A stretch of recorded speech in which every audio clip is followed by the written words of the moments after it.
I used to think that progressive overloading was only for powerlifters, and that didn't really apply to people that were more focused on bodybuilding and building muscle.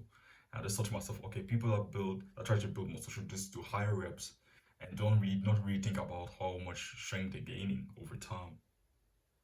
But recently, I actually understood that it was totally wrong, and bodybuilders should still gain muscle, and gaining muscle is actually still the main indicator for how much muscle you're building, the strength you're gaining on the exercise that you do. And when I started understanding this, is when I started to actually prioritize progressive overload. I actually understand that the reason why I wasn't progressing, why I wasn't gaining muscle, is just because I wasn't getting stronger on the exercises that I was doing. So when I understood this, I really started taking progressive overload so seriously. I started really doing everything I could to actually be able to to consistently gain strength on the exercises I was doing. The first thing that I had to understand, because in the beginning I didn't really fully understand this, is that progressive overload doesn't build muscle. It just tells you or shows you that you've built muscle. Progressive overload happens because the training that you did beforehand, maybe 2 days ago, was productive. You trained effectively 2 days ago, you recovered well, and that's why you're able to do more reps or more weights today. But I thought that in the past I used to think that progressive overload, or a few months ago, I used to think that progressive overload is the builds muscle. So I used to think I just have to find a way to push super, super hard and get that last rep, and that's what is gonna build muscle for me. It doesn't build muscle, it shows that you've built muscle. It shows you that you've gained strength and now that you've built a little bit of muscle. So now you need to train with that same intensity by adding reps or weights to be able to progressive overload next time again. Just add reps because you've gotten stronger. You add one rep or you add a little bit of weight because you've gotten stronger through progressive overload. And now you add reps or strength to gain to still train at the same intensity because now you're stronger to train at the same intensity. You need to do more reps or with, train with more weights if you want to be able to progressively overload again. So that's the first thing that I really want to kind of tell you because that's something I didn't understand. Something that drastically helped me with mastering this concept of or really being able to progressively overload consistently is just having amazing and consistent form. My form on the last rep is pretty much the same as my form on the first rep of a set. It's pretty much the same as my form on the last rep of a set.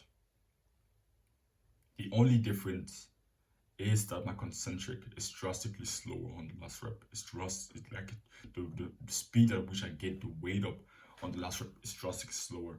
But other than that, a form pretty much looks the same on the last rep. Because when you're doing progressive overload, you don't want to just do it through cheating or body English or momentum.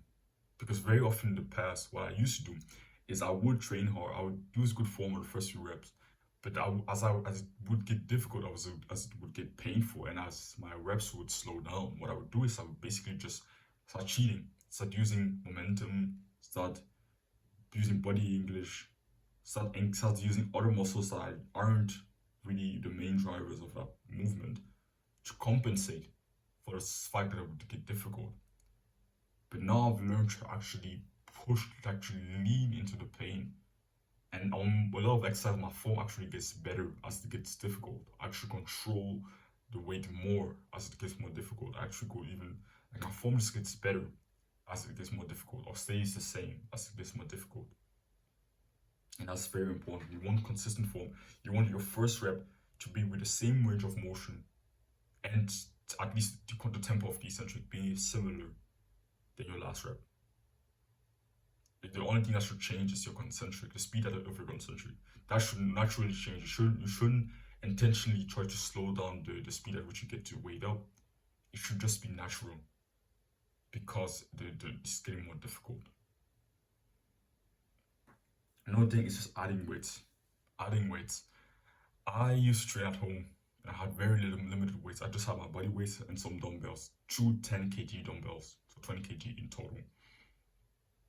And I would often progressively overload for a few weeks, then I would plateau, especially on pull-ups and dips. I would get to 10 dips, 8 pull-ups, and I would plateau there. Even once I go to the gym, it still happened. But on my birthday, on my 23rd, on my birthday on the 23rd of May, I got a weighted, a dip belt, with dip and pull-up belt, where you can add weights on it. And it's been 3 weeks since then, almost 4 weeks since then. I've been gaining strength like absolutely crazy on pull-ups and dips.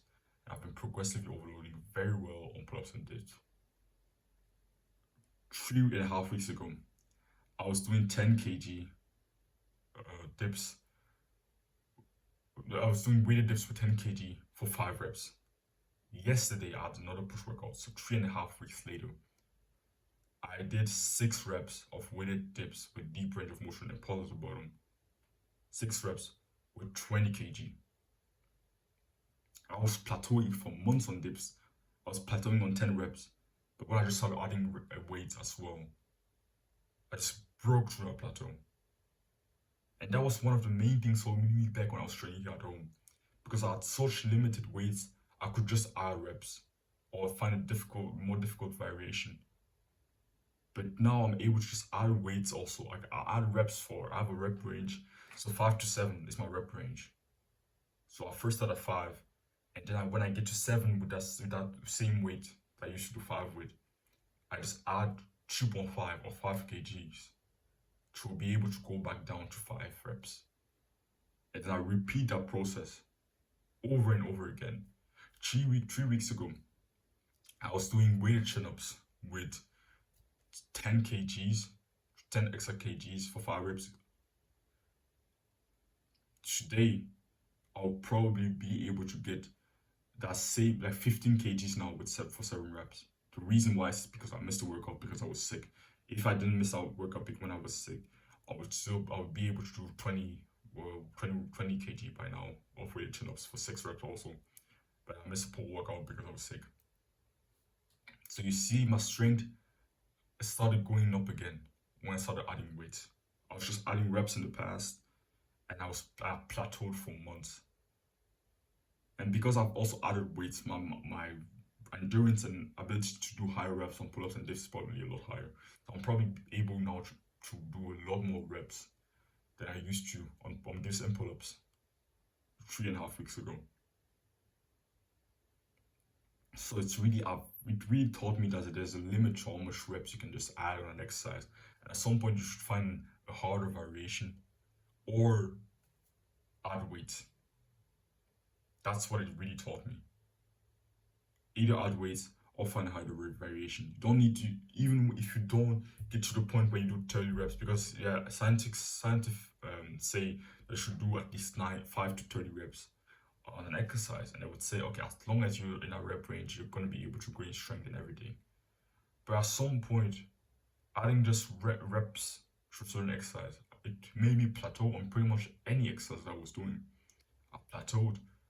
But when I started also adding weights and really doing that double progression, that's why it's so famous, because it's so effective. Doing double progression, having a rep range, and when I reach the top of rep range, I add weights. That's simple but super effective.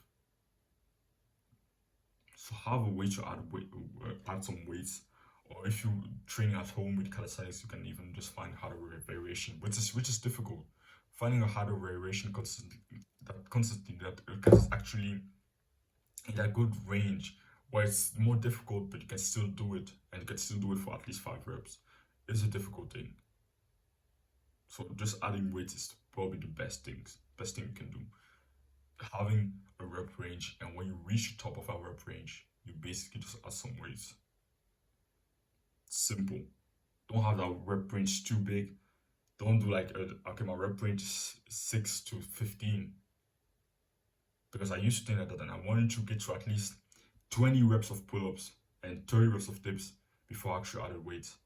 But I plateaued on 10 dips and 8 pull-ups for months and months and months and months. And it's when I actually started just adding weights, that's when the progress came back. Another thing is just tracking my workouts because it helps me to now see what I did last session and actually see if I'm progressing or not. Because if I see that for weeks and weeks, I'm just doing the same amount of reps, I can actually know, okay, something I'm doing is wrong in my training or recovery or what I'm eating. I'm doing something wrong. So tracking my workouts actually helps me to actually see if I am progressively overloading. Because I can simply see, okay, last session I did 5. What did I get this time? I'll get 5 again. So that means I didn't grow. I didn't gain any strength. So there's something I could improve on. Maybe it's my recovery. And of course, progressive overload is not perfect. Sometimes you sometimes mess up in your recovery or training, and you will kind of plateau for just one session. But the next session you will grow again, or you'll be able to add even 2 reps. So it isn't so linear sometimes. It depends on what you do with your recovery. Some days it will be worse. Some days it will actually be better. Another thing is exercise selection and understanding that there's a max amount of volume that the muscle group can take. I used to do shoulder press in my routine, an exercise that I just love to do. It just felt so chatty and fun to do, and so masculine. The standing overhead press, and I just enjoyed it. I didn't necessarily do it for the gains because I know that the front delts are already getting very stimulated by by most push exercises, and I understood that. But I also knew that it kind of hit the side delts as well. I think that some scientific studies that show that the side delts are kind of getting stimulated during the shoulder press. Of course, it's not as good as a lateral raise, but it's still effective, and it's also good for mobility, shoulder mobility. So I used to do it, and I progressed for a few weeks, but then I plateaued, and I didn't understand why. But after a few weeks, I understood that the reason why I wasn't gaining strength on shoulder press is because I was already with the other exercises I was doing, like my dips and incline press, incline dumbbell press, and all those things. I was already hitting the maximum recovery, like the maximum amount of volume that my front delts could take. So the shoulder press, the sets I was doing of shoulder press were pretty much just junk and useless. They were pretty much just junk volume.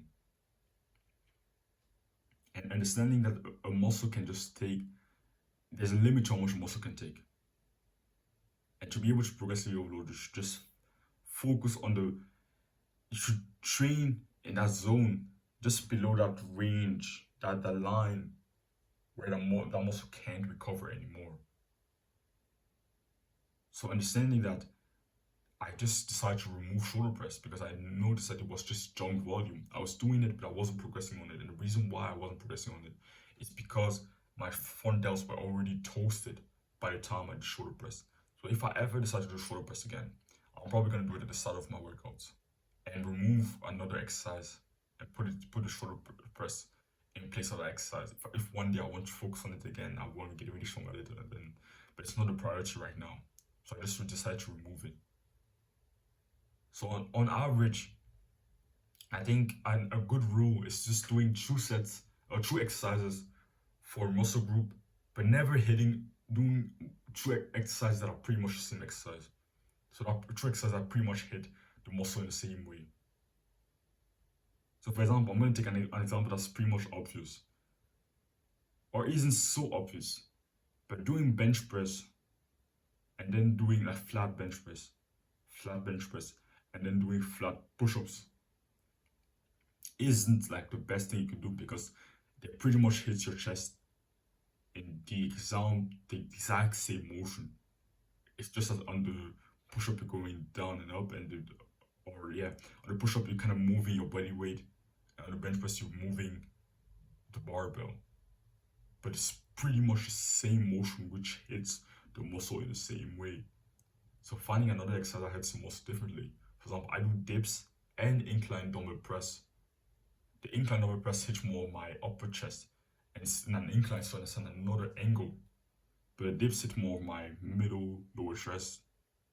So it's another different angle. So it still hits my chest, and my chest is probably going to be a little bit fatigued on the incline press. but it hits my chest in a different angle, so I actually get a benefit from it. Because if I do the exact same motion, but it's just a different exercise, but it's the exact same motion, what's the point of that? It's just extra fatigue for nothing. I could just focus on doing another hitting that exercise, that muscle group on an angle or motion or position. That's a lot better because you can actually recover from it and progressively overload. So yeah, that's pretty much it. And then just hitting each muscle group 2 times a week. Because if I just miss one of my sessions in a week, so if I do my first push workout of the week, but then I miss the second one, I'm not going to be able to progressively overload on that next session. So I'm going to have so much space between my workouts. So for me, it's probably like around 5 days. So if I do a push workout on Monday and the next push workout I'll do it the next Monday, I'm not going to be able to progressively overload. And I'm going to do probably the same amount of reps that I did the last Monday. So if I have 1 week in between my sessions, I'm not able to progressively overload. But if I have 2 days, 3 days, it's perfect. I'm progressively overloading on every set and it goes very well. So yeah, hope you got value from this video.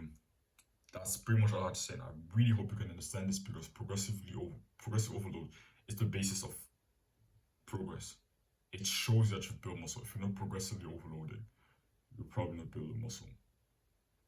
So I really hope you can actually get something from this video and actually implement them and actually start making progress again. And yeah, I hope I knew all this when I first started training. When I was 15 years old and I first started training.